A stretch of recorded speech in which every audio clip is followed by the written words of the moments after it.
Hello, everyone, and thank you for joining today's telephone town hall with Congressman Roger Williams. During today's call, Congressman Williams will be joined by Ed Serna, the Executive Director of the Texas Workforce Commission. If you would like to ask either Congressman Williams or Mr. Serna a question during today's telephone town hall, please press 0 on your phone at any time and we'll get you into the queue. Again, if you would like to ask a question, please press 0. With that, I will turn it over to Congressman Roger Williams. Thank you, Brittany, and thank all of you for being on the call today. And I first of all want to again say thank you for allowing me to serve you in the United States Congress. I want to thank everyone for taking the time today to join our discussion this morning and on the resources for businesses and employees available during the coronavirus pandemic. I especially want to thank my friend Ed Serna for being with us today. Ed is the Executive Director of the Texas Workforce Commission, and I'm grateful he's taken time out of his valuable day to provide us some insight that we are often thinking about. So diving right in, there's no getting past the fact that we are living through unique circumstances and uncertain times, but it's going to get better, and it is getting better. To give a little bit of background, the United States health officials found out about the virus on the last day of December 2019, which we now know originated sometime in November in China. We've come to understand the virus spreads easily, and in order to prevent further spread, we've all got to do our part. And the Centers for the Disease Control, or CDC as they're known, recommends washing your hands with soap and water frequently, disinfecting used surfaces, and following the guidance of your local officials. Over the last couple of months, I've received a lot of questions about what Congress is doing to respond. I want to give you a brief update on actions from the federal government. Your safety and health will always be my top priority, and I've been working with the Trump administration to use every resource at our disposal to keep the 25th District healthy. So far, we've delivered 3.2 million N95 masks, 15.6 million gowns, and almost 863 million gloves to our healthcare workers. At the beginning of March, we passed an $8.3 billion emergency supplemental funding bill that provided money to address the virus here at home and abroad. This included funds for vaccine development, purchasing essential equipment and supplies, and assisting state and local health departments. Now, Congress then passed the Families First Coronavirus Response Act, which was signed by President Trump to help stop the virus spread in our communities. To address the economic crisis, Congress passed the CARES Act in March, which I supported, and was signed into law to provide relief for almost every business in the country in the form of financial assistance through government grants, low-interest loans, or tax relief. It created the Paycheck Protection Program and the Economic Injury Disaster Loan Program so that businesses can survive and recover. As of right now, the Paycheck Protection Program has provided over $40 billion worth of loans to nearly 350,000 people in Texas, so employers can retain employees and cover expenses during the pandemic. And the Economic Injury Disaster Loan Program has given over 20,200 Texan businesses a total of $2 billion. I also supported the Paycheck Protection Program and Healthcare Enhancement Act, which we passed last month to add funding to the PPP and EIDL program and provide needed aid to healthcare workers. Now, here in the 25th District, I've spoken to our chambers of commerce, mayors, and judges to update them on the situation in Congress and hear what is most beneficial for our communities in response. Our Main Street America is the heartbeat of our economy, and we need to ensure that our small businesses have confidence and certainty for the future. And I will continue to do all I can to get our job creators and employees back in business. Now, I encourage everyone to visit my website at williams.house.gov/coronavirus for more information on resources for small businesses and assistance for the 25th District. You can also call my Cleburne office at 817-774-2575 or my Austin office at 512-473-8910 with any questions you may have. I hope our conversation today provides some insight into resources available for business owners and answers your questions related to unemployment. I want to take a moment to thank any healthcare professionals or first responders here with us today. We know you're on the front lines of the response, and we are very grateful for your dedication and commitment to helping our families and our neighbors and making our lives better. And I also, again, thanks again to Texas Workforce Commission Executive Director Ed Serna for joining us today. And I will ask him again and say thank you and thanks for participating. And with that being said, Ed, would you like to share a few words before we get started? Thank you, Congressman. Yes, sir. First of all, thank you for inviting me and letting me share information with your constituents about the things that their Texas Workforce Commission is working on and the challenges that we're facing. You know, this has been quite a challenge for us since early March. We saw back in early March just the beginning of an uptick in the number of claims that we were receiving for unemployment assistance. And in a week, that shot through the roof. And as of yesterday morning, we have taken over 2.6 million claims and issued payments from both our trust fund and the federal funds that you made reference to, Congressman, in excess of $6.9 billion with a B dollars. Now, I want to assure everyone that we will not run out of money in our trust fund. There were some reports from different organizations and in the press about the trust fund running out of money, and that got individuals concerned, rightfully so. But we will not run out of money. We've already taken steps that are available to us that when our trust fund does reach zero, and it has not yet, but when it does, we've already secured loans from the Treasury that will deposit the funds that we need to continue payments without interruption and without any kind of a decrease in the amount that's paid. So I want to assure every one of your constituents and everybody else that's listening that we will have all the funds necessary to pay for those unemployment insurance benefits and the pandemic unemployment assistance that the CARES Act provided. We are seeing a decline in the number of claims that we are receiving, though the number is high. Here in Texas, we were kind of hit with a 1-2 punch in that the first punch was the COVID-19 emergency, and then the second punch was the oil field, not the oil field, but the price of a barrel of oil and the impact that was having on our economy, and we are still seeing that. But we are seeing a slight decline, I should knock on wood, a slight decline in the number of claims. Now, we are not seeing a decline in the number of individuals needing to reach us, so our phone banks are still packed to capacity. We have our original 4 TWC phone banks, and then we contracted for 4 outside phone call centers, total staff of about 1,200 to 1,400 individuals answering phones. But on a daily basis, we're receiving close to 1 million, if in some cases over 1 million calls a day. But the calls are changing from needing help filing a claim to having questions about the payments that they're receiving and extended benefits that were provided in the CARES Act. So we are encouraged by the fact that we've helped as many Texans as we have. We know that there are still more that need help, and we're going to help everybody, but that the conversation is changing more about payments and less about getting a claim filed. The last thing I want to say is, you know, our call centers are working 7 days a week, 7 a.m. to 7 p.m. We will be working through Memorial Day and through this weekend. Memorial Day is an important day for us as it recognizes those who have given sacrifice, the military have given sacrifice, but we believe it's important enough for us to work through the weekend and on Memorial Day to be available to our customers who we know we are providing not just money to, but a lifeline until they get back on their feet and get back to work and their jobs are back available to them. And with that, Congressman, I'll close and be available to answer any questions that you or your constituents have for me. Thank you, Director. Appreciate that. And so I guess, Brittany, we'll turn it over to you. I guess we're ready to take some questions. Sounds good. Again, if you have a question, please press 0 and we'll get you into the queue. Again, if you have a question, just press 0 on your phone so that we can get you into the queue. Our first question is going to come from Catherine in Hyco, and she has a question about government assistance. Catherine, you are on the line.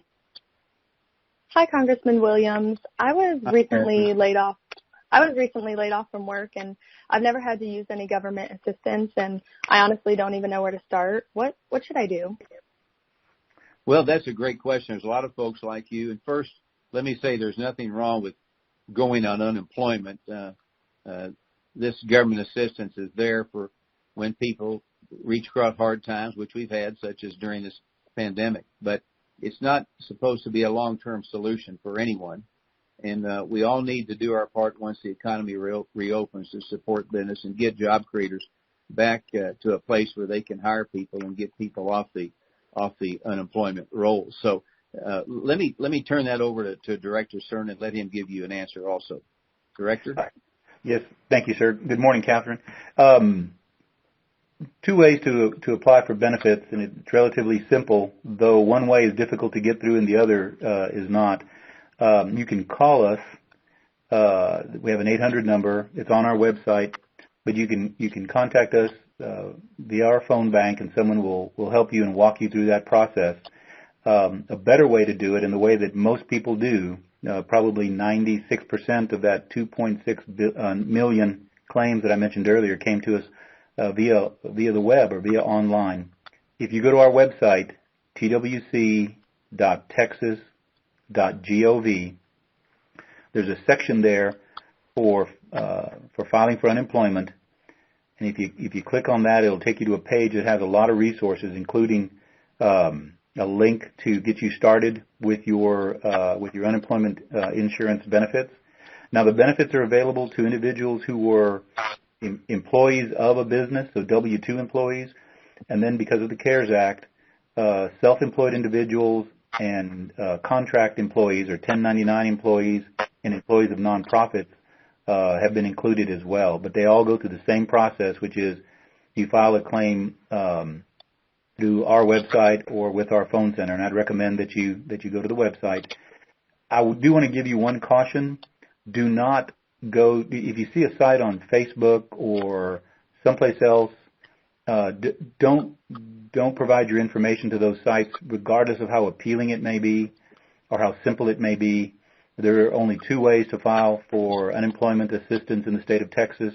That's through our phone bank or through our website, twc.texas.gov. It's not a complicated process.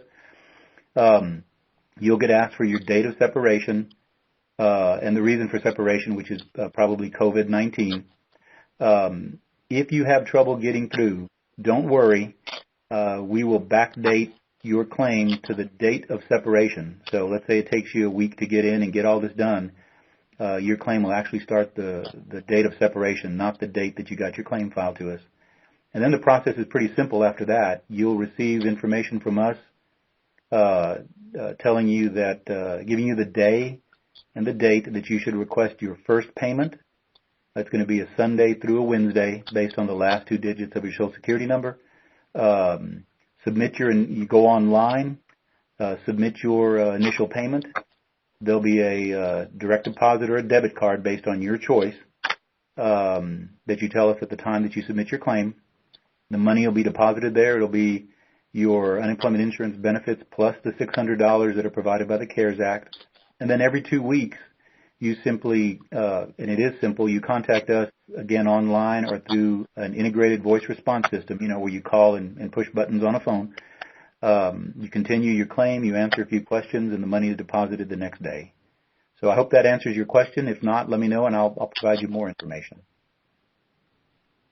Thank you so much. We actually have a few questions that were emailed in prior to today's call.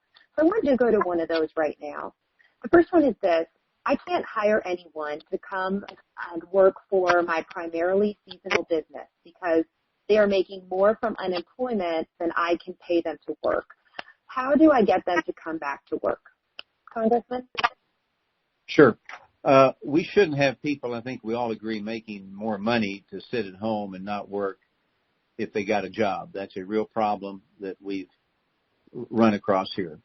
When Congress passed the CARES Act, that offered an extra $600 through July, that extended the ability for people to not really go after a job. So, and actually Republicans tried to introduce an amendment in the Senate that would have prevented someone from making more money from unemployment than they were making while working. The bottom line is that we need to get people back to work quickly, and I think we're beginning to see that now. But it should not be right for people to be able to sit at home and make more money at home than they do when they have their jobs. So we need to fix that, and we fix that by getting Main Street America going again, using the money they got from Paycheck Protection and beginning to compete and do what we do best on Main Street. So no reason to continue to keep people sitting at home working, and we just need to get people back to work again. Doctor, you want to, or do you want, Ed, do you want to answer to that? Yes. To that? Yes, sir. If I can, a little bit. One of the things that we, the commission, the staff of the commission, will be presenting at next Tuesday, this coming Tuesday, May 29th, presenting to our commissioners is the reinstatement of work search. During the initial stages of the pandemic emergency, when the economy was shut down, it wasn't prudent to require people to look for jobs when we knew businesses were closed. Now that Governor Abbott here in Texas has started reopening the economy, and he's got a very constructive plan for doing that, staff will be proposing to the commissioners that we reinstate work search. And the way that this partially addresses that question is it is unacceptable as a reason for someone to say, I'm making more in unemployment than I would in wages, therefore I'm not going to accept that suitable employment. If someone turns down a job because of the amount of money that they're making on unemployment versus what they're earning, then those benefits are subject to being suspended or terminated. Work search will help with that because it will require individuals to go and seek jobs before they can just continue their unemployment insurance benefits. So we'll be taking those actions, but the direct answer is that is not a valid excuse that you're making more on unemployment than you would be working to continue unemployment insurance. Thank you. Again, if you have a question at any time, please press 0 and we'll get you into the queue. Again, to ask a question, just press 0. Our next caller is Tim, and he's actually calling on behalf of his son-in-law about an unemployment claim. Tim, you are on the line. Hi, Tim. Yeah.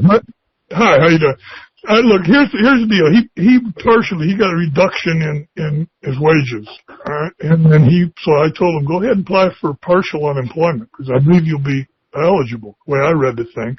He did. He got approved, and he's never heard back from him, and he never got anything. I told him to research it, and he's hesitant to do it because he feels like, maybe other people need it more or something like that. And I said, no, it's there for you. You need to get it. And he had a 20% decrease in his wages. And so I said, look, and so where does he go? How does he find out where it stands? What does he do? Well, first of all, you're right. He does have it coming. And I'll let Director Serna tell you how he can get more involved in that and get his money. He absolutely does. Every employee that loses their job through no fault of their own has these benefits to help tide them over until they get their employment back. In the case of your son-in-law, he gets his wages restored. I'm sure the business will do that as soon as they're back on their feet. So the way he addresses his problem is if we've already approved it and he hasn't heard anything, he should have gotten some communication from us, either email or in writing, that gave him instructions on when to submit his initial payment, or when to submit his initial request, not his payment, but his initial request for payment. If he hasn't received that, if you can reach out to me, and you can either give your information to the congressman's office, or you can go to our website, twc.texas.gov, and if you go to our chat bot, there's a way to provide information to us, and we will look that up. But he should have received some information once he was approved.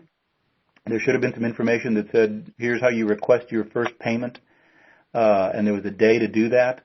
If he's missed that day, then we just need to get a hold of him And we're going to be reaching out to individuals like him if, in fact, he missed requesting that initial payment. We've already started outbound calls to individuals that we've identified, and we'll help them. But if you go to our website, and there are ways to get information to me, or if I can impose on the congressman, you can send your son-in-law's information to the congressman's office, and they'll get it to me, and we'll get that situation looked at, because these are benefits that are his. He's deserving of those benefits. Well, and thank you, Director. Let me, Mr. O'Malley, let me give you the phone number of my Cleburne office. If you would like to call my team there, we'll get started in helping him get his benefits. It's 817-774-2575. Okay? Thank you so much. Your feedback to everyone on this call, your feedback is very important. And so before going to our next question, we'd like you to weigh in on the following poll question. Has your business received assistance through either the Paycheck Protection Program or the Economic Injury Disaster Loan Program? Press 1 for yes or press 2 for no.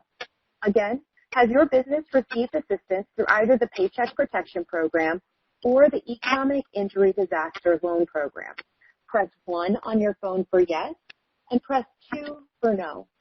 Thank you. We're going to move to a couple of other questions now. Again, if you have a question and you are on the line, please press 0 and we'll get you added to the queue. Our next question is going to come from Paul, who had a question about getting people back to work. Paul, you are live on the line. Yes, with the stimulus of with the extra help with the unemployment of the $600, I know you guys kind of addressed this from an employer's aspect on getting people back to work, but is there any checks and balances in place to know that certain people may be refusing their job to go back to work that they got laid off from, or that they are refusing job offers that they're refusing because they're going to make more money by sitting at home? Well, you know, the employer is going to have to help us with that information, and of course the employee benefits do run out eventually, and we hope these people will be ready to go back to work. But also, Director Serna may want to address that, but the employer is going to have a big role in letting us know that this person has turned his job down. Absolutely, Congressman. Paul, if you go to our website, or if a business goes to our website, twc.texas.gov, there's a section for employers right there on the front page. As you scroll down, there's a section for employers, and there's a form that we have for employers to report individuals that have turned down a job offer, a suitable employment. And you would assume that if you're going back to your previous employer, your previous job, that it was suitable. For us to be able to get that information about the employer and the individual, and then we'll investigate that case, and it could result in the individual having their benefits suspended or terminated, because not going back to work just because you're making more on unemployment is not a valid reason for not returning to work. Thank you. Again, if you have a question, please press 0 so that we can get you into the queue. Our next question comes from Jessica in Austin, who has a question about what happens when hours get cut. Jessica, you are on the line. Hi, Jessica. Hi, Congressman Williams. Thank you for taking my question. Mm-hmm. So I didn't lose my job because of the virus, so I don't qualify for unemployment, but my hours were cut back. So I'd like to know if there's any type of, financial relief for people like me, so I could make up for those lost wages. Sure. That's a good question. There's a thing called the Texas Short-Time Compensation Program. It's in place to help, and also the CARES Act provided more funding to support it. So it's an alternative to laying employees off for businesses who are experiencing a reduction in available work. So the short-time compensation follows employees who've had their hours cut to collect a percentage of their unemployment compensation benefits to replace lost wages. So it's kind of like getting reimbursed the difference. And this program also ensures that workers are able to resume prior employment levels once businesses are seeing more demand, which we know if business is good, there's more demand to give more service and give more hours. So that's kind of how it works. And again, Director Serna, I'll ask him to kind of talk about it from his side of the fence. Jessica, good morning. You do qualify for unemployment insurance. We are providing, and we always provide unemployment insurance to individuals who have either lost their jobs or experienced a reduction in compensation. And as the Congressman pointed out, there are a couple of programs. One is the short-term compensation benefits that we have. The other is, you can apply for unemployment assistance, unemployment insurance assistance, and then all you do is you tell us what you are still earning. We adjust the benefit amount based on what you're still earning.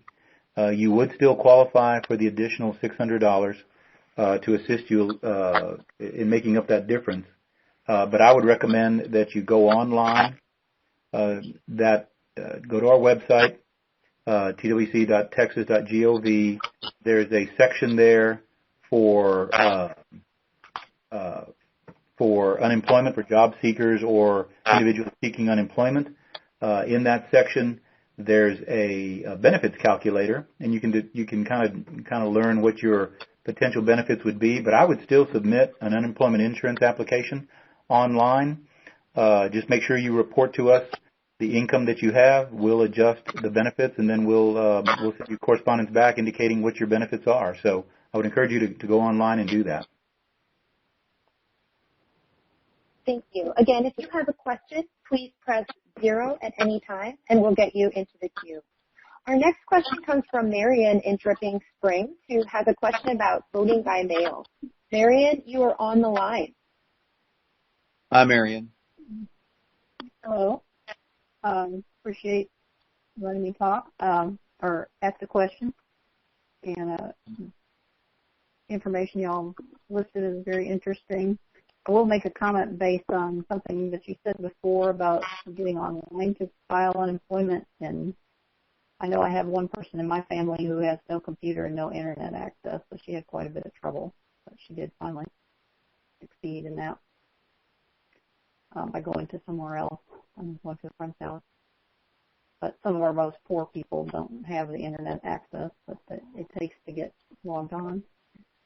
All right. I'm sorry. My question was, Congressman Williams, do you think that in the future that y'all could be working on us allowed to be voting by mail sometime in November in case the virus is kind of rampant? Well, that's an interesting question, Marion. And, of course, we're talking about that in Texas now. And, voting is a state function, not a federal function. And right now we have lawsuits in Texas about mail-in voting. Marion, I was Secretary of State under Governor Perry, so I oversaw all the elections. And I can tell you if voting by mail is appropriate under certain guidelines, over 65 is one of them, and so forth, and health. But also mail-in ballots to everyone, I'm telling you, creates a lot of vulnerability in our voting system, and it can create a lot of voter fraud, which does not make our elections fair. And, we want our Texans to be safe, needless to say, from the virus. But at the same time, I think voting is a precious right that we have. We know we have friends and loved ones that have died fighting for this right. And just to make everybody be able to vote by mail is a recipe for failure. It's a recipe for cheating. And I do not support it at all. And let the states decide. We have a program here in Texas where you can legally vote by mail. And I would support that. But federal government needs to stay out of this issue and let Texans decide. And like I say, I think certain requirements would allow it, but otherwise I'd be against a blanket voting by mail. Thank you so much. Again, if you have a question, please press 0 so that we can get you into the queue. Next, we actually have a question that was emailed in. This individual wants to know what is being done to bring more broadband to rural Texas. Congressman? Well, yes, that's a great question, and it's a real problem we have in our district. We need to continue to connect rural America. From telehealth to schoolwork, it's a priority. And like I say, a lot of places in our central part of our district have got very bad service, and we're working hard to bring more broadband to rural communities. And I'm in touch with the administration and Congress to deliver more grants and assistance for our district and for these rural communities. So it's a real situation. We want to fix it. President Trump talks about it, and we're going to continue to be working, like I say, to deliver more money and assistance to get our district and get rural America up to speed and get them to where they are equal to everybody else. So it's a big deal. We're working on it. Thank you so much. We have another poll question for everyone on the line. The question is this: Have you been able to retain all of your employees during the pandemic? Press 1 for yes and press 2 for no. Again, press 1 on your phone if you have been able to retain all your employees during the pandemic, and press 2 if you were unable to retain all your employees. Thank you so much for responding to that poll. We're going to move to a couple of more questions. The next question comes from Jacob. Jacob is in Austin. Jacob, you're live with the Congressman. Hey, Jacob. Hey, Congressman, a quick question. If I'm offering my employees their job back, are they still eligible for unemployment benefits? I've heard different things, like that I'm supposed to report them to the state, and I just don't know if they'll want to come work for me again. What should I do? Well, that's another great question, and I'm going to direct this question to Director Serna, but I want to first of all say that as Americans, we all need to do our part to get the economy moving again, and we always have done that. If a person has a job waiting for them and they can't, get off government assistance, we need to have them accept that job. And there's limited resources at the state and federal level, as you've heard Director Serna talk about, and we need to make sure that they are getting to the people most in need and not those who are choosing not to work and sit on their couch. So with that being said, Director, would you add to that? Absolutely, Jacob. Good morning. If you've bringing your employees back, one thing I'd suggest is you might want to consider, depending on the strength of your business, and by the strength I mean, as you're opening it up, or if you've kept it open, which I applaud you if you have, but you might consider approaching those employees about working part-time. That gets you the opportunity to slowly bring all of those employees back on board. The good employees that your customers know and that you know, and those employees that know your operation. It lets the employees still be eligible for potentially some unemployment insurance benefits, but it begins to stage them coming back in, and it might help you a little bit with not having to carry that full burden of all your employees at full salary. However, if you are prepared to bring your employees on board at full salary, then you should make those offers to those employees. If they turn that offer down, if you go to our website, twc.texas.gov, right there in the middle of the web page, there's a section for employers, and the employer can report to us those individuals, and we'll investigate that offer that they received and turned down, and they may end up having their unemployment insurance benefits suspended or eliminated. And then I mentioned earlier that we're going to be turning the work search back on, not immediately. We're going to be discussing it with our commissioners on the 29th, and then there'll be a ramp-up time to give employees and employers prepare both sides for the job searches. That will should also motivate individuals to look for and accept suitable employment. Thank you so much for that response. Congressman, we have another question that came in via email. This is from Kyle in Gatesville. Kyle said that he received a PPP loan, but he can't get his employees to come back to work. He is now worried that the loan won't be forgiven since his employment will be lower. What should he do? Well, it's a great question, and those that got the PPP loans, there's been a lot of rule changes going back and forth, so that's a great question. Well, your loan forgiveness amount will not be reduced. If you have documentation that after a good faith offer was made to bring this person back and it was declined, it won't be held against you. Now, employers should be aware that employees who reject offers of reemployment may forfeit eligibility for unemployment, for continued unemployment benefits. So there again, Director Serna can add to this. And would you like to elaborate on this, Director? Absolutely. One of the things that all of us like to keep our employees. I know that I never like to see one of my employees leaving unless it's for something a whole lot better, which I don't think happens very often. That meaning something better than being working here. I say that humorously. But seriously, though, one, by all means, feel free to report those individuals if that's something that you want to do. Second, the Congressman's talked a little bit about the PPP loan, but there are several individuals that are looking for employment, and if you post those jobs on workintexas.com, it's a free service that we provide to employers to post jobs and to job seekers to post resumes, and we match up people that are seeking jobs with employers.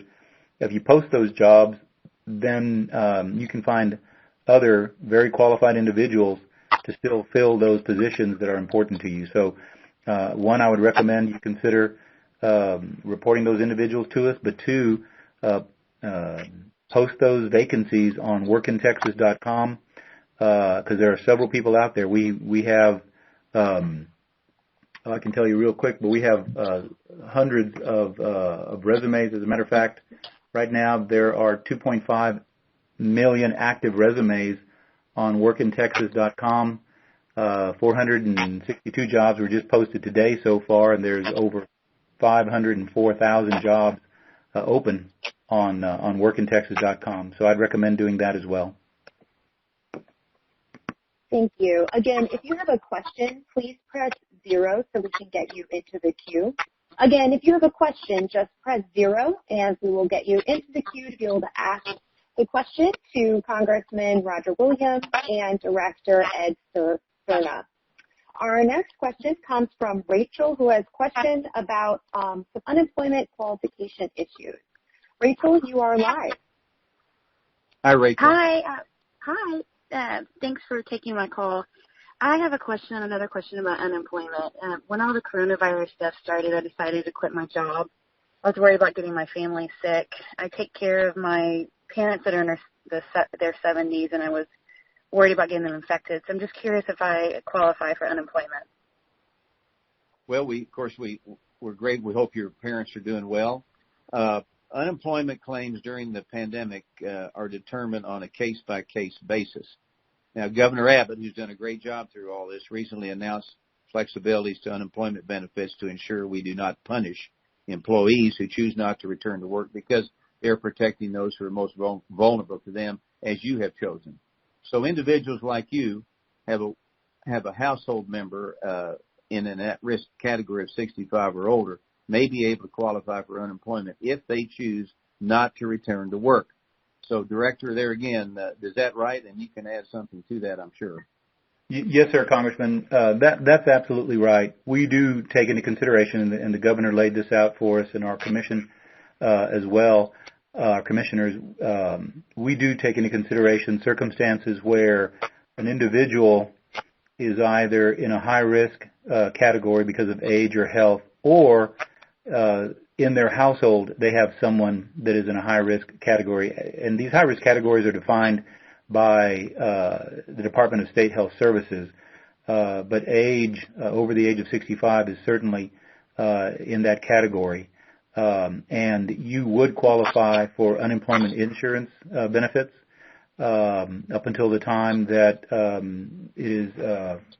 we're at a point, and as the Congressman pointed out very early on, there's a lot of effort being made to address the COVID-19 virus, but up until the time that we're there, you would be eligible for unemployment insurance. I'd recommend that you apply and kind of get that application in. Go online, get that application in.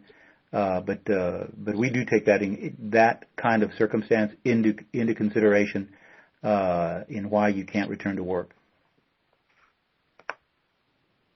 Thank you, and thank you to everyone for staying on the line. We are going to ask one more survey question. Would you support all businesses reopening now with safety precautions? Press 1 for yes and press 2 for no.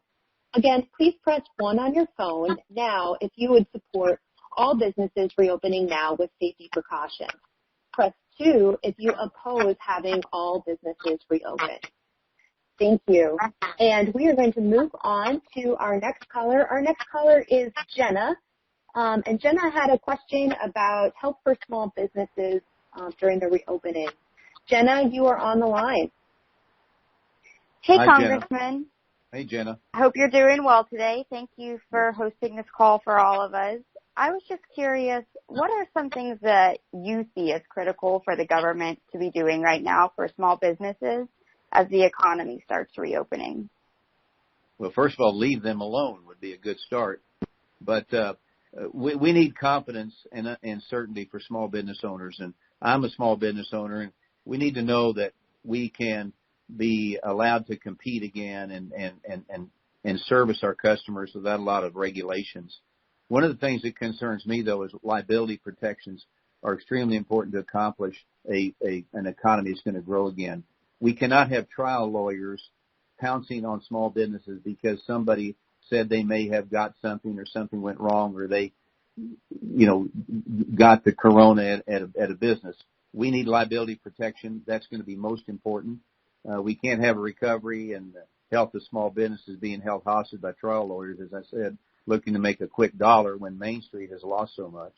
Now, I will say this, Majority Leader Mitch McConnell over in the Senate has said that it's a red line for him for any future bills that comes before the Senate that doesn't have liability protection in it for small businesses. So I'll be looking for this provision on any future coronavirus relief legislation that we have, because we cannot have small business held hostage by trial lawyers. The other thing the government can do is help with credit reporting so people's credit is not severely reduced because they lost their job due to this pandemic, and those sort of things we need to protect. But just cut out, reduce the regulations. Don't burden small business.